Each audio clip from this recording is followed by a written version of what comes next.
வணக்கம். இன்னைக்கு நம்ம எப்படி சூப்பரா ரசப்பொடி அரைக்கிறதுன்னு தான் பார்க்க போறோம். வாங்க. அதுக்கு முன்னாடி நம்ம சேனலை நீங்க இன்னும் சப்ஸ்கிரைப் பண்ணலனா மறக்காம சப்ஸ்கிரைப் பண்ணிட்டு கூடவே இருக்க பெல் ஐகானை கிளிக் பண்ணி ஆல் என்ற ஆப்ஷனை டச் பண்ணிக்கோங்க. இப்போ எல்லாத்தையும் நம்ம வறுத்து எடுத்துக்கலாம். ஃபர்ஸ்ட் ஒரு சட்டியை வச்சு துவரம் பருப்பு 100 கிராம் போட்டுக்கோங்க. நல்லா வறுத்து விட்டுக்கோங்க. நல்லா செவக்கணும்.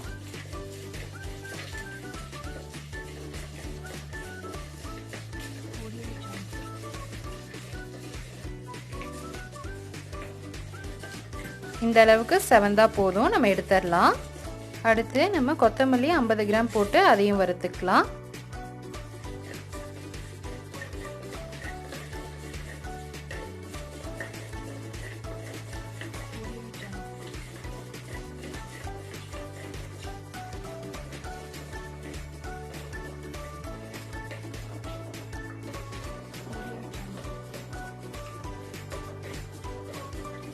நல்லா வறுத்தாச்சு. இதை நம்ம எடுத்துடலாம். அடுத்து சீரகம் 20 கிராம் சேர்த்திக்கலாம். இதை லைட்டாக வறுத்தா போதும், சூடேறினா போதும், ரொம்ப கருக விட்டுறக்கூடாது.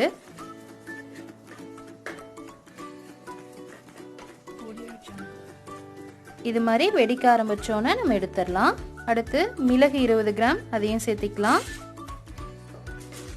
இதையும் லைட்டாக வறுத்தா போதும், சூடேறினா போதும்.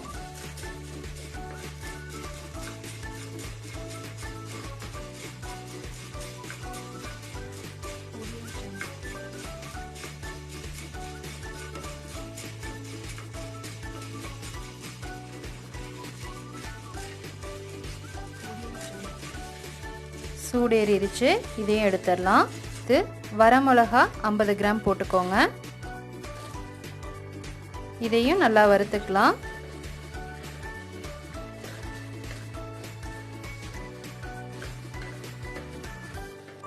கூட லைட்டாக உப்பு போட்டுக்கலாம்.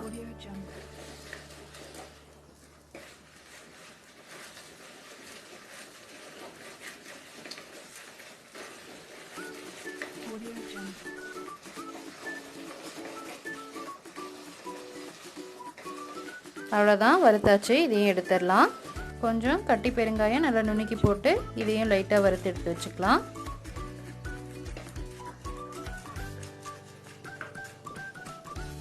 இது மாதிரி பொரிஞ்சு லைட்டாக வெள்ளையாக வந்தோன்னே நம்ம எடுத்துடலாம்.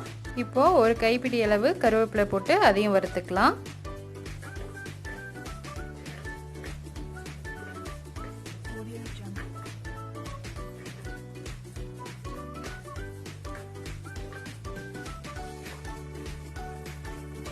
நல்லா வறுத்தாச்சு. நம்ம அடுப்பு ஆஃப் பண்ணிடலாம். இப்போ இது எல்லாத்தையும் நல்லா ஆற விட்டு நம்ம அரைச்சி எடுத்துக்கலாம்.